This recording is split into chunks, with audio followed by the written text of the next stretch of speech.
Hello, love, love, love, love is in the air.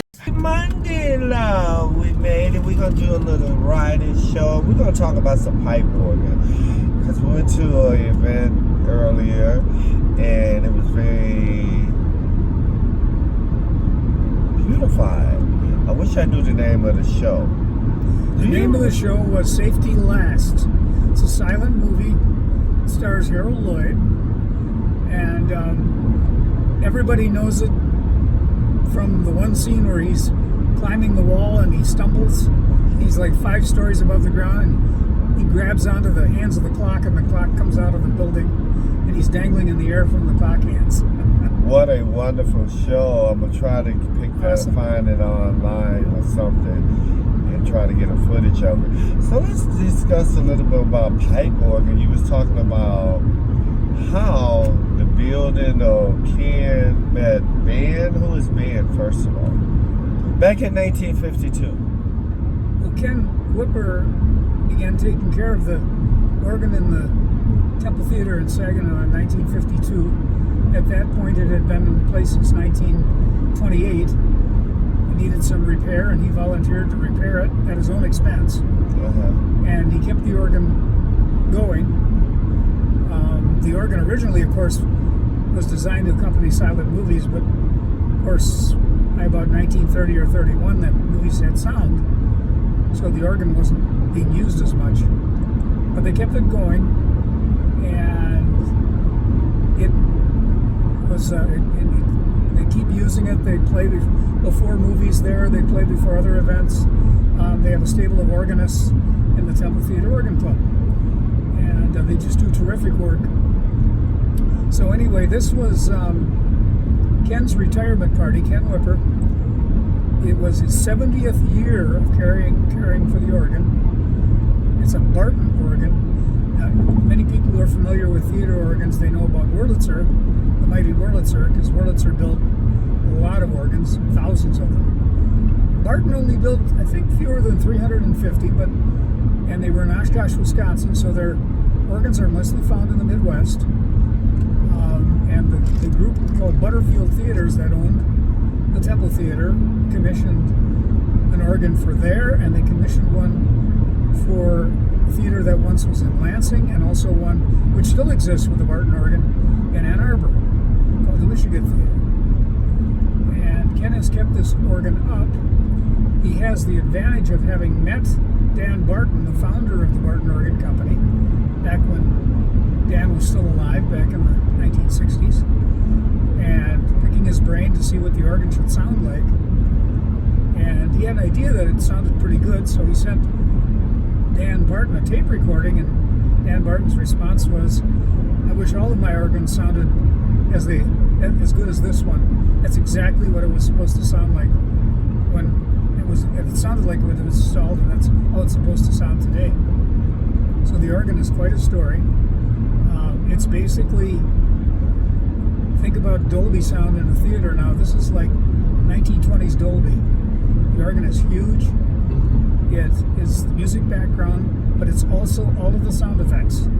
So there's bells, whistles, gongs, xylophones, every instrument imaginable available to the organist. And so when a sound effect is needed, like somebody bumping their head or falling on the ground or an auto crash or whatever it is, that's provided by the organ. So the fellow at the console not only provides the musical accompaniment, but he also provides the sound effects. So that's what we saw. And the organist is one of the best. His name is escaping me right now. Yeah. But I've heard him play before.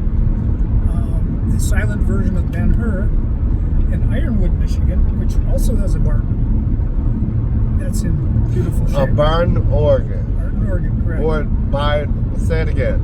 A Barton organ. A Barton pipe organ. Pipe organ. Theater So pipe Barton, organ. the man who made it back in the 60s. Well, he knew him in the 60s because he was still alive. The Barton Organ Company went out of business about 1932 because there was no market for them anymore. Theater pipe organs were really big for about 20 years, but as soon as sound came along, they weren't needed anymore. And unfortunately, there were about 4,000 installations, and only about 40 or 41 theater organs remain today at their original surroundings. So a lot of them, some of them were saved and are in different places. An awful lot of them were either sold for scrap or just destroyed, which is very sad. Because if you ever hear one of these instruments, you'd know what I mean. They're very interesting because the pipes are all hid behind the curtains and stuff. It's early stereo. The pipes are, two groups of pipes are located. One group is to the left of the stage opening, and the other is to the right. So if you're sitting in the center, you're hearing stereo. And let's put it this way: stereo recordings first came out in 1957. 1957. So we're talking about 30 years before the first stereo recordings. People who heard theater organs were hearing stereo. Really? Even before that, theater organs actually had been around since about 1950. This one had been around since 1928. So it was pretty amazing. It sounds phenomenal today, and I can only imagine what it must have sounded like back in 1928 when people who had radios then probably had to wear headphones, or they had really poor quality speakers to listen to them. And if they wanted to play recordings, it was on a gramophone with a tin horn, so it didn't sound very good. No highs and no lows. So coming into the theater and hearing what essentially is high fidelity stereo 30 years before such a thing ever existed at home must have been something for these people. But it was pretty amazing. Oh, when you saying at home, right, you're talking about the record player stereo set. Record player, correct. The first stereos came out in 1957. I remember them actually. So the music actually was playing more on the pipe organ. Correct. Yeah. And what's interesting is the pipe organ's first revival after the silent movie era, the first revival of the pipe organ was on high fidelity long playing records in the late 1940s when the 33 1/3 records first came out. And they really went into overdrive when stereo came out, because of course with pipes on both sides of the stage, they were perfect for recording for stereo. So that was the first big revival. The second big revival of theater pipe organs was in the 1960s and 70s when they put them in pizza places. Okay, in pizza places. Yep, they were all over the place in pizza places. Now pretty much there's only a few left. There's one in Milwaukee, I think.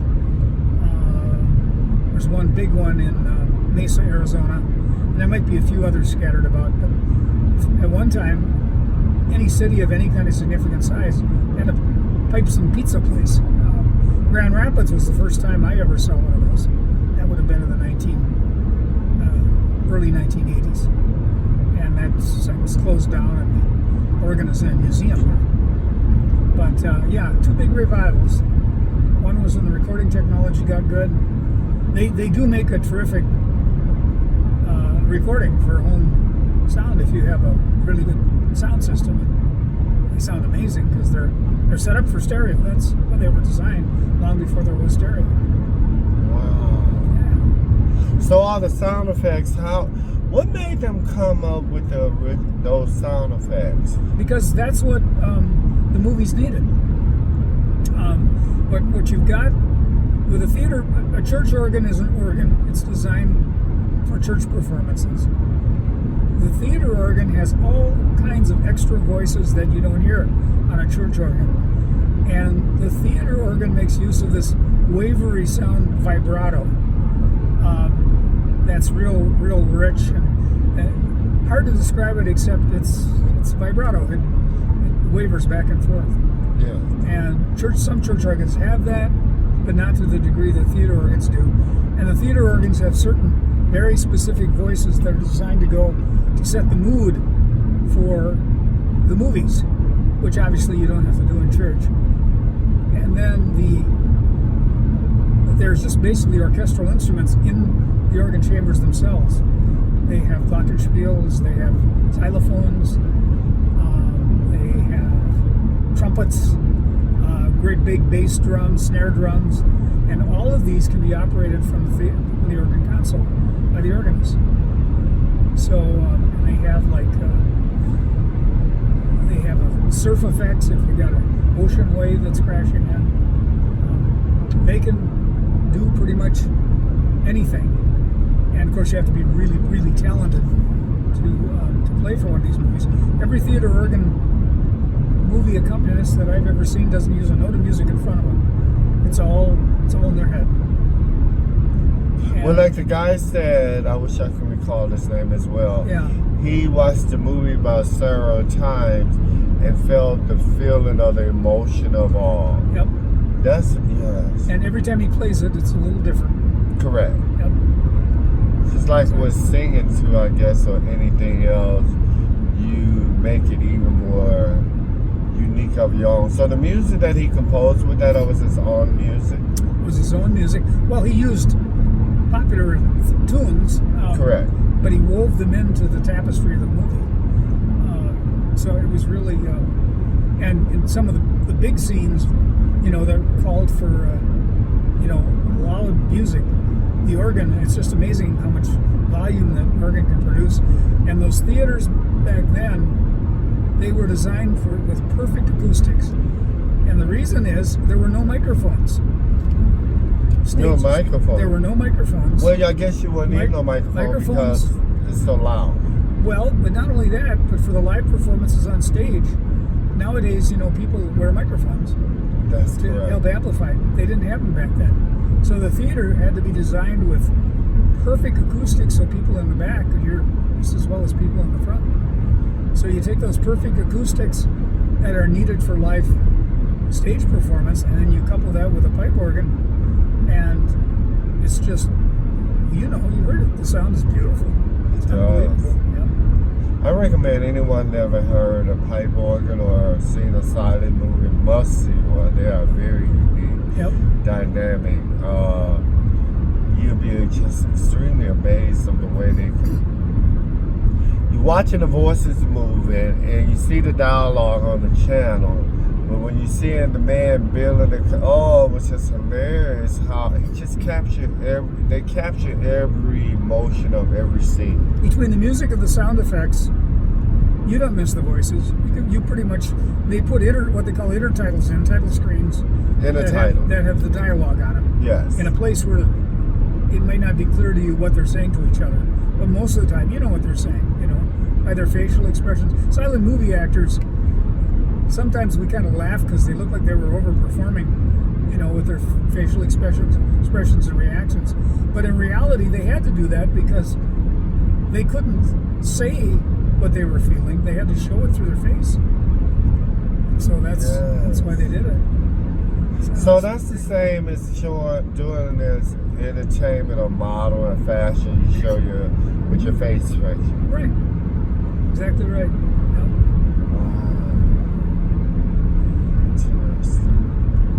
Yeah, I highly recommend if there's a place in your area where you can see a big pipe organ. They're out there.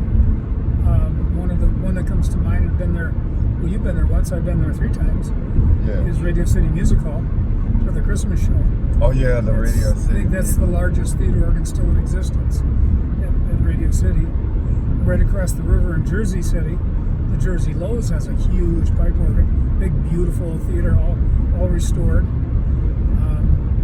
And that's in the New York area. Milwaukee's got a couple. Green Bay has one that they don't play very often, but they have it closer to our area. But they're out there. You just have to, as I mentioned, Ann Arbor's got another barn that gets played a lot. I've heard it. I haven't heard a recording of it. I've never actually been in the theater and listened to it. But getting back to the pizza place, that's very interesting. I would love to go into a pizza place. You eating pizza and you have a pipe organ there. Yep. Just in a pizza restaurant. Yep, that's what it is. And that thing loud. It's loud. So it'll get even louder. And then they would play requests. And, well, we all know Dave Wickerham. Dave Wickerham is one of the premier theater organists in the world. Yes. Lives in the Upper Peninsula of Michigan, out in the woods, but he travels everywhere.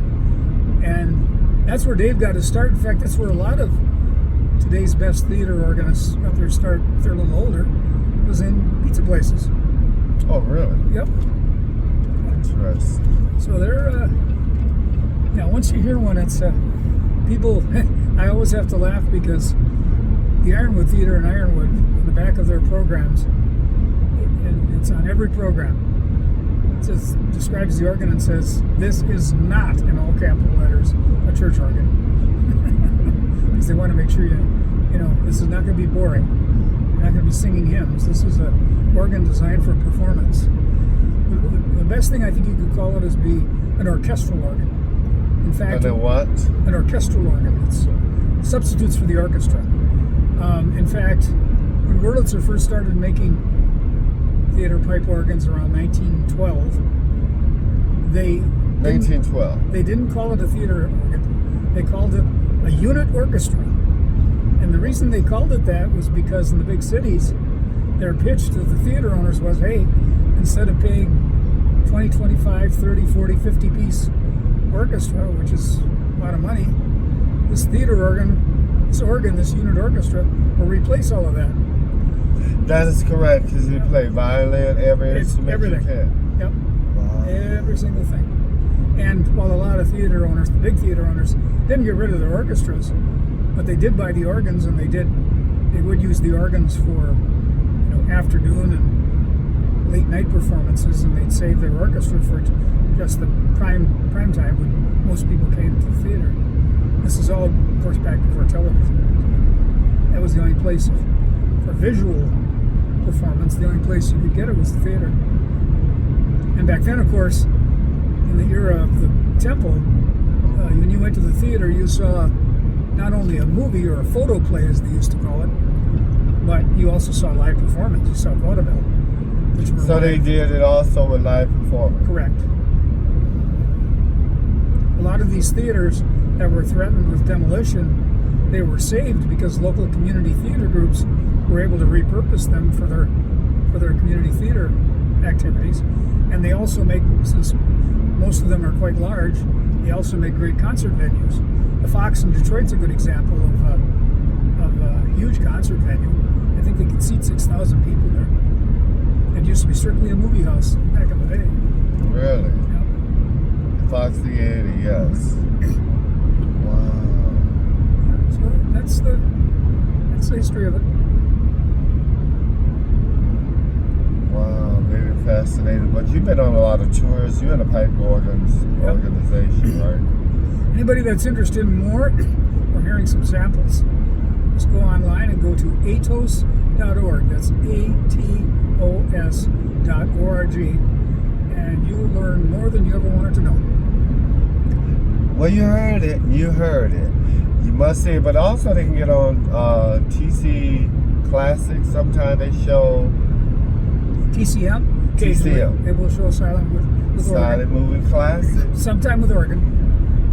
Sometimes they'll have an organ. I saw the movie Wings with an organ there. I've also seen it there with an orchestra. So. Oh, really? Depends on a year or time, I guess. Wow. But I also know when I take a music appreciation, my instructor said if you run across a pipe organ, they don't bill them anymore.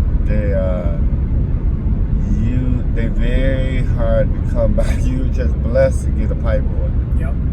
Very, very expensive to maintain. A lot of the older churches, the only reason that they're able to keep the organs going is because they have endowment funds that people have contributed to over the years. But, just a relatively minor repair job on one of those things costs thousands and thousands of dollars. And a brand new one, if you could get it built today, and I think there might be one or two companies that'll still build from scratch. Oh, really? You're talking $250,000. So it's. I noticed. Okay, we broke down a pipe organ and been blessed. You're gonna do something in the UP with I know a lot of wood and all these little pieces of that wood. And you looking to see getting a pipe organ in the UP? Well, we have one in Ironwood. We had one in Crystal Falls, but that was sold off and moved out. And right now at the Delft Theater in Escanaba, we're kind of spearheading an effort to install an organ there. That house was built in 1914, had an organ added in 1915. It disappeared, we don't know when, but it still has chambers, and we have a 1914 vintage Wurlitzer sitting on the stage area there waiting to be put in. All you gotta do is raise a lot of money to get it installed. And that's what's going on right now. A lot of church organs in the UP still, many of them in really good repair. Escanaba, where the Delft is, has at least 3 really nice installations. There's a Lutheran church there, a Presbyterian church, and one of the Catholic churches there actually has 3 pipe organs. One in the choir loft, one in the center of the church, they call it the transept, and then a very small one on the altar for small services. So it's a good organ environment there. So hopefully we can get a theater organ all of that. Very nice. That'll be very interesting. And everybody can come to the UP in Escanaba and come to the Delft Theater and get to see the luxury and hear that beautiful pipe organ. You know what you're saying? They do stage performance. So that'll be interesting. I know the player did knocks all that. They could probably put together a big plan to do a pipe organ production, eh? Yeah, it's just a matter of rehabbing the. Right now, they basically have they have fly space to fly scenery. It's quite high. It's like 50 feet tall. But all the old stage rigging is from 1914, all made out of wood. So there's no way you'd want to raise or lower scenery on that. So that rigging would all have to be replaced. The theater, the stage lighting that was in there when they built the building has all been removed over the years and probably wouldn't meet electrical codes anyway. So that needs to be replaced. So it might be a while before they're able to do a full performance and they're using the full capabilities. But not impossible. Correct. First, let's get the organ all installed and built up. Mm-hmm. Well, when the organ already there, yep, just have to be installed. Yep. So wired. And wired. Wow. That's a talented genius. You got to be genius to put all that wood and everything and the pipes. Wow. And it will be getting the relay that connects. Of course, the console sits out in front. That's what people see. The pipes are hidden behind the scenes, so the interconnecting device between the two of them that assures that when you press a note, that note sounds back in the chamber. There's a device called a relay. A relay. That hooks everything up. And those used to be quite large. Anymore now, though, those have all been replaced by solid-state devices. So one of the big projects there will be to purchase a solid-state relay that will hook the organ console to the chambers. And what's really cool is they can do that with Bluetooth. With Bluetooth. So if you put the organ console on wheels, you can move it pretty much anywhere in the theater and play the organ from wherever the console is. Oh. In the old days, of course, there was a huge cable connecting the console to the relay. And in addition, the old-fashioned technology in the 1920s to operate the various buttons that turned on and off these various ranks of pipes, they needed to bring air into the console. They call it a winded console. So the same air that was making the pipe sound was being used for the controls, and so they had a big air line going into the console. Of course, that's not necessary anymore. So without that restriction, and with the new Bluetooth, the console can be moved around the floor of the theater and wherever you wish to put it. It's pretty cool. Wow. said Bluetooth? Yep, Bluetooth technology, same thing that you use for audio linking on your audio devices. Wow. Well, we coming in some construction right now in the sense so down. We've been having a little, look at the beautiful colors coming out, y'all. So, fall is now. Fall is now. But the beautiful brights will be coming out more towards next week. But there's some pretty colors out now. Where you are, yeah. It's probably anywhere from 2 weeks to a month away in Michigan. Although we had an exceptionally warm September, so parts of the state that might delay it. Mm-hmm. But that is a beautiful picture right there. Yes, it is. You all see that beautiful color. Thank you, see it. Yes. I-75 in northern Lower Michigan, just so people know. Yeah. Cruising down. You know what's interesting? Do you guys ever watch the History Channel? So I was watching the History Channel last night. I had to learn about a little bit of food, of the cereals, how they started, and how Fridays and how Kaboji Chinese restaurant started. That's very interesting. But in the Friday, what got me, the man wanted, he would go into the bar. That was back in when? I would say back 60s. in the 60s. 1960s, yeah. 1960, he would go into the bar. But the women's wouldn't go into the bar, right? Right. And so he wanted to meet some women, but it's just men's in there. And he came with a great idea. How can we compose and collaborate to bring women's into the bar? See, sometimes when you're in that bar, you're thinking of very much, especially back in the 60s, that was unique. So he comes out and he said, he's just sitting there doing like I'm doing now, just looking, well, how can I meet any women? What was his name? Oh, I can't remember. Can't recall his name. But he was the first guy that ever started TGI Friday, correct? That's right. Then now how this branched off even more. He was a perfume guy. I got to get the story right because I remember this. This was very interesting. He worked in a perfume shop, or he was a perfume maker or something. He was a Perfume salesman. Perfume salesman. So he goes into the bar, and he had this creative mind like we all do, you know. But he took it. But back in the 60s, there was no women in the bars. He wanted women to be able to talk to. So he opened up this. He came up with this idea. How can I do this? Back and forth. And it became Friday. TGI Friday. Now, he invested $1,000. Yes.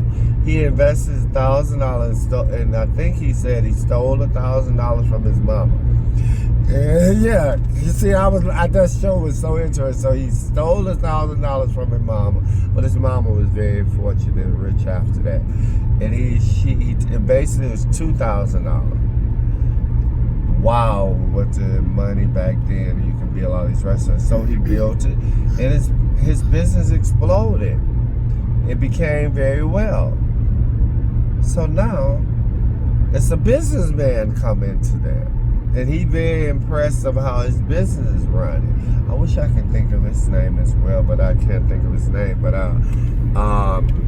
he comes out and says, I would like to invest into your company. You have a great thing that's going in. So he wanted to invest into it. But what he wanted even more is to make franchise out of it. But the perfume guy asked, I can't think of his name. He said he just sold the whole company for $1 million to this young man, to this other businessman. He didn't want to go no further with it. But anyhow, you guys, TGI Friday it's a $1 billion empire company, but work. Then the guy who did that to take everything over franchise, he got tired and sold the business too, because he got his wealth. He got his wealth, but he made more than the perfume guy. This perfume guy only sold it for $1 million. His company, his idea. The other guy got over billions. That is very interesting. Now let's go into the cereal company. Well, the bougie. That was Rocky. His name was Rocky. He was a fighter. He was a wrestler. That's not the TGI Friday. Now we have two. The bougie is the chopping of the. Y'all know the bougie. Hibachi. Hibachi. Thank you for the correction. Yep. Hibachi. Because I'm saying bougie. Well, I'm bougie. But I know and the name we're trying to come up with, I just remember Benihana's. Benihana's. Yep. Thank you. That was Rocky. Rocky was a wrestler, a fighter. And he was Japanese, and he went to his dad, and he said there, these are the things where I guess what I'm trying to go with. It took many years, but they never allowed their dreams to stop, and they kept on fighting for their dream. And he lost basically everything, and he had to sleep in his restaurant, but he would not give up on his dream. So to this day, it's way more. And then, but he got 2 more rock fame and party and got into the Hollywood fame, and he got in a bad accident and killed himself. He died, but the legacy is still carried on with his brother and his whole family. So that's when he said, okay, I remember one part of the segment when Hilton or someone called him from Chicago and said, why don't you come in to our restaurant in the Hilton, and we would like to have you in our restaurant. He said, let me think about it. He thought his dad said, so you got to think? But he was thinking, instead of going into the restaurant, how can I make more money, bring my family involved? He was smart and wise. So he went down to Chicago. He called back and booked him a ticket and said, let's get to Chicago. And he brought his own company without having other investor involved into it, correct? That's what my understanding. So, but he ended his life through a rock party, and he got in a bad accident crash. Yes, rock. But the legacy is still going on. Now let's go into that the cereal. Oh, that was very interesting. Kellogg was first? No. Who first discovered cereal? Kellogg, I think, was first, and then he was from Grand Rapids, Michigan. From Benton Harbor. Benton Harbor, Michigan. Not Benton Harbor. Battle Creek. Battle Creek, Michigan. And then C.W. Post was from that same area. So it was Kellogg and Post, and then the third entrant into the market was General Mills, quite a bit after those other two. And the story is how General Mills got the jump on both of them. And it was with Cheerios, which originally was called Cheery Oats. Cheerios. But Quaker Oats threatened to sue because they says Oats is in our name.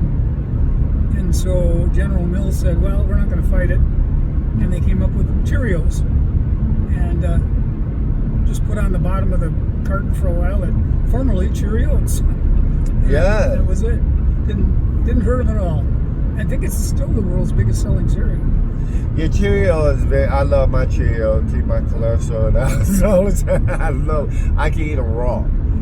That is so hilarious. But watching the History Channel, I'm loving just watching, learn much things about. That was interesting. Thanksgiving, I think you probably went to sleep on though. So when the man kept talking about the turkey and the Butterball, was you still awake or no? The turkey. Oh, it was so interesting. I couldn't stop watching this stuff. I finally got hungry again because they kept talking about all this food and food. Wait, let's stay on the cereal. So now they want to make cereal for the children. I thought cereal, Frosted Flake. Everything be coming with all the sugar to make the kids more hyper and foul. No. Why would they do this to these kids? Yeah, in the 1950s. Why would they get them kids out of sugar? The 1950s are all these boomer kids, and they discovered a secret formula that's to sugarcoat everything. And back then they thought it was good for kids to have that sugar. It turns out not so good. The kids jumping around like they're crazy. Well, I love Frosted Flake. But then the interesting part, so they comes out with Frosty Flake. Now Trix comes out. I'm thinking these are the same company, but they're not. They competed with each other. They said, okay, he coming out with it. The same thing with TGI Fridays. So other businesses start patterning after them. But the guy come in and said, what you gonna name the restaurant? Well, it don't open until next Friday. Let your brain think sometime. It don't open till next Friday. Oh, he came up with the name. He just wrote it down. Friday. Bam. How you like me now? Tricks. Tony the Tiger. Now let's go back to Turkey. The man said in the Pilgrim days, and he said, how can the turkey only come out during Thanksgiving? And turkey always dry. How can I keep it moist? Oh, Lord. He kept putting his head like this and saying, what can we do with this turkey? How can we get this turkey to stay moist? You have to have patient endurance, and you got to be very patient to really want to follow your dream. So he would not give up. They come together and saying, okay, how can we get this turkey? How can we freeze this turkey to stay moist? The people back then, they don't want to buy no turkey. They only come out because it's dry. So he said, what can we do? That's what they started. That's the Butterball, y'all. I'm talking about the Butterball man. He did this. Watch it. Go and look it up. So they put the Butterball in there and they said,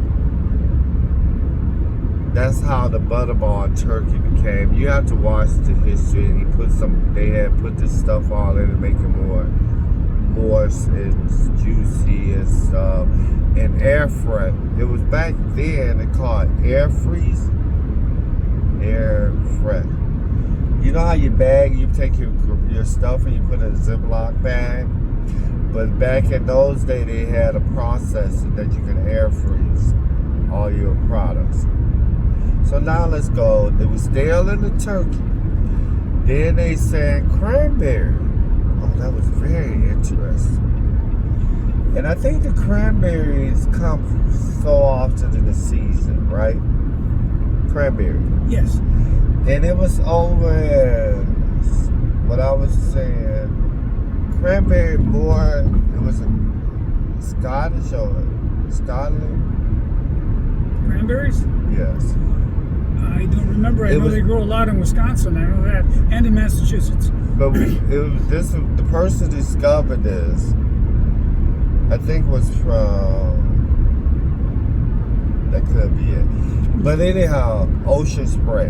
Right. That might not be it, though. I think he was a foreigner from a different country. And the people, his family, because the cranberry grow out in the water. And he said, how can we get this cranberry to make it go all year round?